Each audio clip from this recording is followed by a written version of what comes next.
बाबाजी एक गांव में जा रहे थे।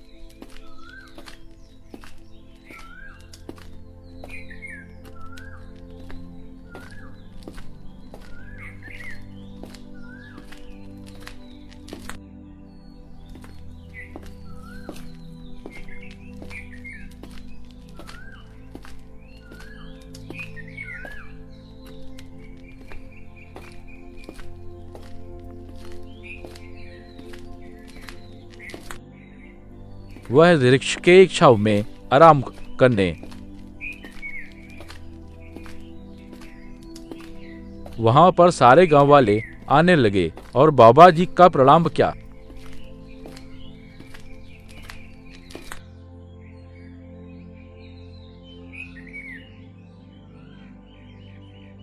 और सभी लोग बैठे गए। बाबा जी सत्संग सुनाने लगे।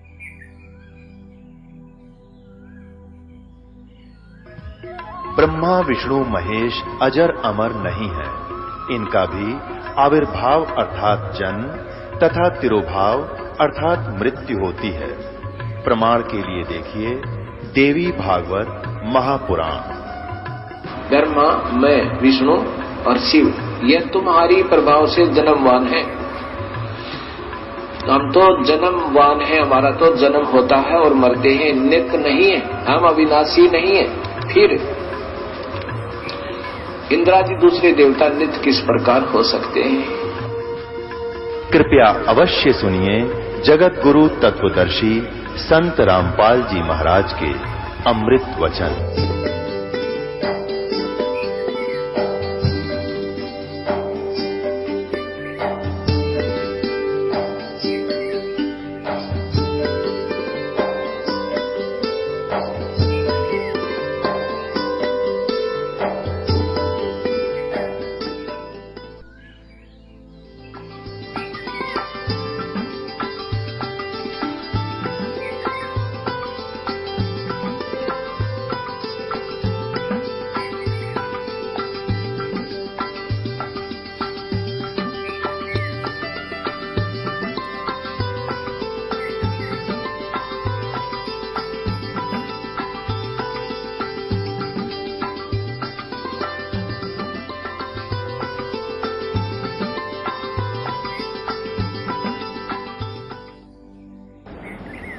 जग सारा रोह गया रे, जिन सतगुरु वैद न जाण्या।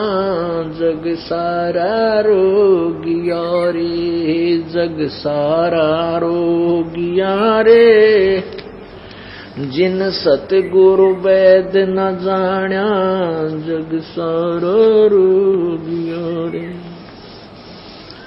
भाई जन्म मरण का रोग लगा है, या तृष्णा बडरी खांसी। जन्म मरण का रोग लगा है, तृष्णा बडरी खांसी। आवागमन की डोर गले में पड़ी काल की फांसी। जग सारा रोग गया रे, जिन सतगुरु वैद न जाण्या। जग सारा रोग गया रे, जग सारा रोग गया रे, जिन सतगुरु वैद न जाण्या। जग सारा रोग गया रे। भाई सच्चा सतगुरु कोई न पूजे, इन झूठों जगपतियासी। सच्चा सतगुरु कोई न पूजे, इन झूठों जगपतियासी। अंधे की बाँ गही अंधे न ये मार्ग कौन बतासी। जग सारा रोह गया रे, जिन सतगुरु वैद न जाण्या। जग सारा रोह गया रे, जग सारा रोह गया रे, जिन सतगुरु वैद न जाण्या। जग भाई देखा देखी गुरु शिष्य बन गए, किया नहीं तत्व विचारा। देखा देखी गुरु शिष्य बन गए, किया नहीं तत्व विचारा। गुरु से दोनों के सिर पे युकाल ठोके पंजारा, जग सारा रो गया रे जिन सतगुरु वैद न जाना, जग सारा रो गया रे, जग सारा रो गया रे जिन सतगुरु वैद न जाना, जग। भाई सार शब्द सर जीवन बूटी, गैस गैस अंग लगावे, सार शब्द सर जीवन बूटी, गैस गैस अंग लगावे। कहे कबीर तुम सतकर मानो, ये जन्म मरण मिट जावे, जग सारा रो गया रे जिन सतगुरु वैद न जाना, जग सारा रो गया रे, जग सारा रो गया रे जिन सतगुरु वैद न जाना, जग सारा रो गया रे। अपने आत्माओं,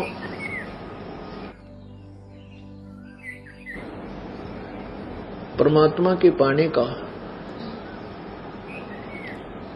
एक सीधा रास्ता है,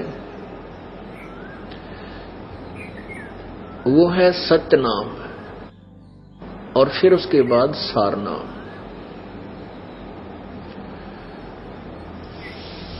अब जैसे ये तो हमें मालूम है कि पृथ्वी के अंदर मीठा जल भी है, उस जल के गुणों से भी हम परिचित हैं, और उस जल के गुण, जल को प्राप्ति का किसी ने साधन बता दिया कि तू नाम जाप करता रहे, जल पानी नीर, जल पानी नीर, जल पानी नीर, ऐसे रटना लगा दे, उससे नहीं बात बनेगी। अब जैसे 3 मंत्र देते हैं एक पंथ, अकाल मूर्त, शब्द स्वरूपी राम और सतपुरुष। अब ये तीनों उस परमात्मा के उपमात्मक और पर्यायवाची शब्द हैं। जैसे अकाल मूर्त, जिस साकार परमात्मा, मूर्त माने साकार, जिस साकार परमात्मा का कभी विनाश ना हो, काल ना आवे, अर्थात अविनाशी।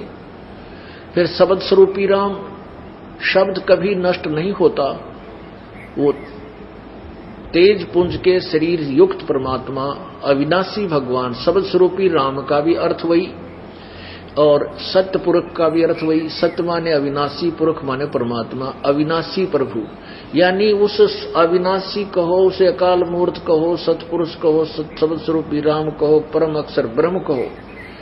अब उसको तो हमने पाना है, प्राप्त करना है। जैसे जल पानी नीर, जल पानी नीर, जल पानी नीर, ऐसे कहते रहो। ये तो उस जल के ही 2 अन्य और पर्यायवाची नाम हैं। वो मिले कैसे, उसकी विधि क्या है? वो विधि है कि जैसे आप एक हैंड पंप लगाना पड़ेगा। हैंड पंप का प्रोसीजर है कि उसमें एक लोहे की पाइप होती है, उसके अंदर से एक इंस्ट्रूमेंट डाला जाता है, उसने बोकी बोलना है, बोकी, और वो पाइप के अंदर से बोकी मार मार कर मिट्टी बाहर निकालते रहते हैं। वो बोकी लगाते लगाते मिट्टी, यानी एक होल बनाते हैं, नीचे बोर करते हैं। तो ये सतनाम रूपी बोकी आपने लानी पड़ेगी श्वास और उश्वास से। ये सतनाम का आपको दे दिया, आपने इसकी बोकी लानी है। श्वास से एक मंत्र बाहर छोड़ना श्वास से, दूसरा मंत्र अंदर लेना उश्वास से। तो ये बोकी मारो, आप लगाते रहो।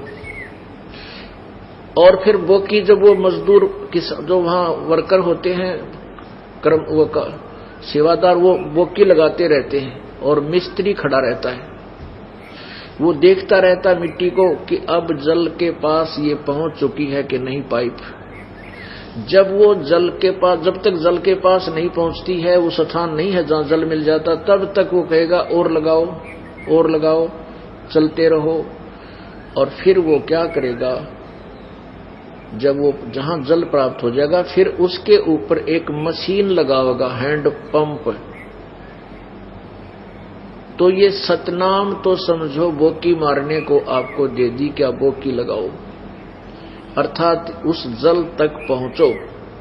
सतनाम, केवल सतनाम प्राप्ति से भी मोक्ष नहीं है जब तक सारनाम नहीं मिला। अब सारनाम क्या है? वो हैंडपंप ऊपर की मशीन है, और वो मशीन उसी समय फिट की जाएगी जिस समय ये पक्का हो गया कि अब पानी निकलेगा। और यदि कोई जल्दी करता है कि आपने 2 दिन हो गए बोकी लगवाते न, हमारी मशीन बांध दे, हमारा हैंडपंप चालू कर दे, तो वो कारीगर, वो मैकेनिक, वो नहीं बांधेगा उस मशीन को उस आप जी के कहने से। वो तो जब उसको लगाएगा, ऊपर फिट करेगा, तब जब उसको मालूम हो गया, विश्वास हो जाएगा कब ये पानी तक पहुंच चुका है।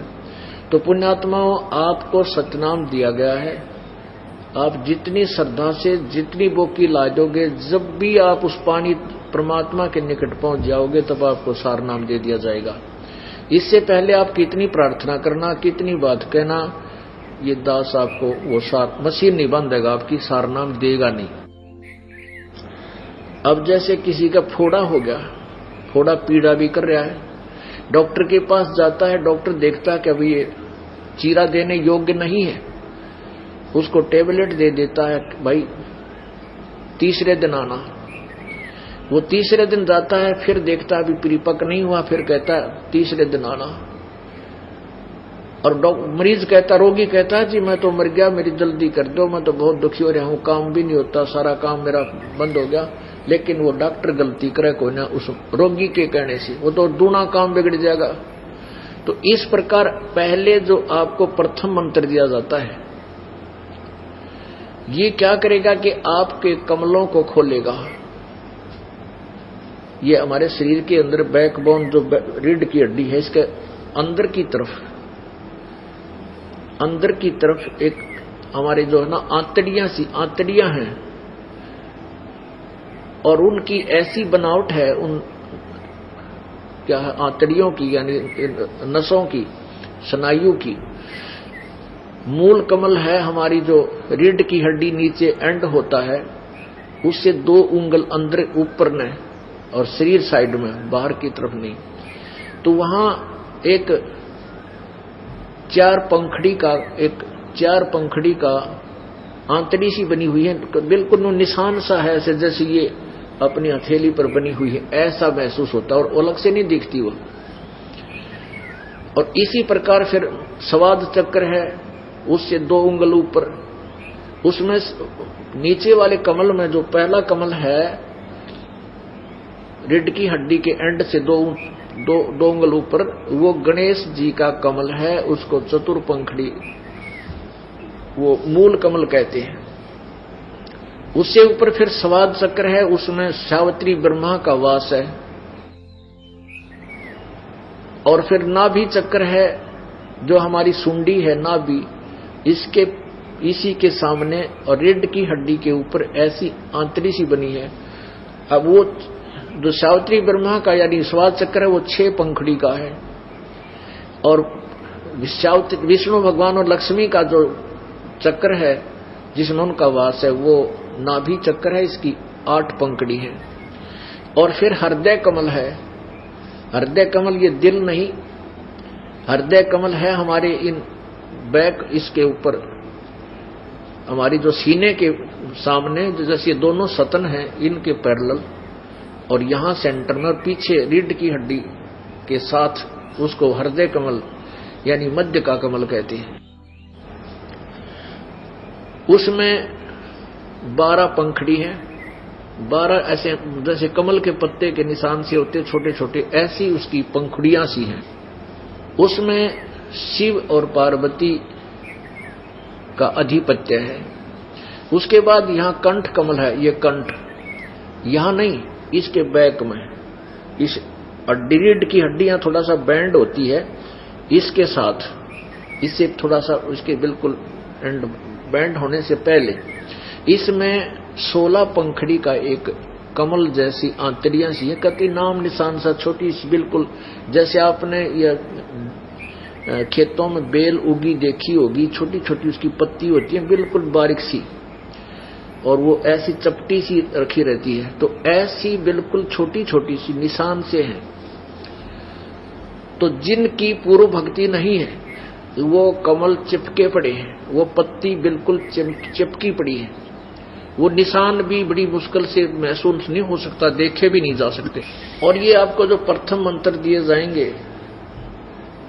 ये 5 मंत्र बीच बीच के, ये मंत्र आपकी पंखड़ियों को खोलेंगे, आपके इन कमलों को साफ करते चलेंगे। भक्ति करने से इन भगवानों का जो ऋण आपके ऊपर है ये खत्म हो जाएगा, और ये आपको अपने उससे आगे जाने का आपको सर्टिफिकेट, नो ड्यू सर्टिफिकेट दे देंगे। अब इसमें 7 मंत्र आपको दिए जाते हैं। प्रथम बार जो मंत्र आपको देते हैं पहले नाम में, तो पहला और लास्ट वाला ये पूर्ण परमात्मा की भक्ति का है। इनके साथ से जैसे आपको कोई एमएलए अपने पैड के ऊपर लेटर लिखकर किसी अधिकारी के नाम दे देता है, वो अधिकारी जाते ही शट एंड टू हो जाता है। तो ये पहला और लास्ट का जो मंत्र है, इन मंत्र के सहयोग से इन आपके बीच वाले मंत्रों का एक तुरंत असर हो रहा है इन देवताओं के ऊपर, क्योंकि ये उस अधिकारी की तरफ से पैड समझ लो। तो फिर आप पहुंचोगे त्रिकुटी पर। त्रिकुटी पर आपको ये 2 मंत्र का जाप जो सतनाम का है, ये कमाई वहां काम आवेगी। त्रिकुटी पर जाकर के आपको ओम नाम की जो कमाई, सतनाम में 2 मंत्र है, एक ओम, और उस ओम नाम की जो पूजा है, जो भी आपने सिमरण किया है, उसका धन, वो वित्त आपको काल को देना होगा। श्रीमद् भगवत गीता अध्याय नंबर 18 के श्लोक नंबर 66 में कहा है कि सर्वधर्मान परित्यज माम एकम शरणम वर्ज अहम तवा सर्व पापे भ्यामोक्षामि मा शुच। क्या कहता है ये गीता ज्ञान दाता भगवान कह रहा है, काल भगवान, कि तू सर्वधर्मान परित्यज माम, मेरे सतर की जो तूने साधना की है, पूजाएं की हैं, उनको मुझ में त्याग, मेरे पास छोड़ दे, और एकम शरणम व्रज, फिर तू उस अद्वितीय जिसके बराबर दूसरा नहीं है उसकी शरण में जा, फिर मैं तुझे यहां से अपने बंधन से मोक्ष कर दूंगा। क्योंकि कर्मों के बंधन में, इसने पापों के बंधन में हमें बांध रखा है। फिर कहे मैं तुझे सब पापों से, जो पापों के आधार पर ये हमें कुत्ते गधे सूअर का शरीर देकर यहां बांधे रखता, कहते फिर मैं तुझे कति मुक्त कर दूंगा। अब दूसरा जो मंत्र रह गया, जो सतनाम में 2 अक्षर हैं, ओम का तो दे दिया काल को, और ये यज्ञ आदि जो आपने की है, यहाँ धार्मिक अनुष्ठान करवाते हो, भंडारा होता है, यहाँ पर हवन होते हैं, ये 5 यज्ञ आप करते हो साथ में, और ये ओम नाम की कमाई काल को दे देंगे। फिर जो सतनाम के अंदर 2 अक्षर का मंत्र है, सतनाम का दूसरा जो मंत्र है ओम से दूसरा, उसकी कमाई वो परब्रह्म का मंत्र जाप है, वो अक्षर पुरुष का जाप है, जो गीता जी अध्याय नंबर 15 के श्लोक नंबर 16 और 17 में 2 भगवान बताए, 2 पुरुष बताए। पुरुष माने प्रभु, एक अक्षर पुरुष, अक्षर पुरुष माने ये ब्रह्म, ये ज्योति नंद जिसका ओम नाम है, और अक्षर पुरुष यानी परब्रह्म, अक्षर ब्रह्म भी बोलते हैं इसको, ये इसका नाम है वो दूसरा मंत्र तत्। इस तत् मंत्र वो और मंत्र है जो दास को ने आपको दिया है, उस तत् मंत्र की कमाई हम इस परब्रह्म को देंगे। इसके 7 संग ब्रह्मांडों में से हमने पार होकर सतलोक जाना है, और जो सारनाम की कमाई, जो सत मंत्र है, जो सारनाम कहलाता है, उसकी कमाई से आपको सतलोक में स्थायी स्थान मिलेगा। अभी सतनाम कौन सा है ये आपको थोड़ा सा प्रमाण देते हैं कि जिन महापुरुषों ने परमात्मा पाया उन्होंने इसी सच्चे नाम का, सतनाम माने सच्चा नाम का जाप किया। इसके लिए सहयोग लेते हैं हम आदरणीय नानक साहिब जी का, कि उन्होंने सतनाम का डंडोरा पीटा लेकिन परमेश्वर कबीर देव ने ये कह दिया था कि प्यारी आत्मा, इस सत्य नाम को अभी किसी को मत देना, तू जाप, आप जाप करते रहो। वो क्या कहा कि नानक साहब जी को परमेश्वर कबीर देव जी मिले थे बेई नदी पे, वो सतपुरुष मिला था, सच्चा परमात्मा, परमात्मा सतपुरुष मिले थे। उनको बेई नदी में नहाने का बहाना करके वो स्नान करने के लिए छलांग लगाई, वहीं से उनको अंतर ध्यान किया इस प्यारी आत्मा को, और इनके शरीर को कहीं और स्थान पर रख कर इनकी आत्मा को सचखंड सतलोक लेकर गए, और वहां से फिर तीसरे दिन इनको वापस छोड़ा। वहां के व्यक्तियों ने सोच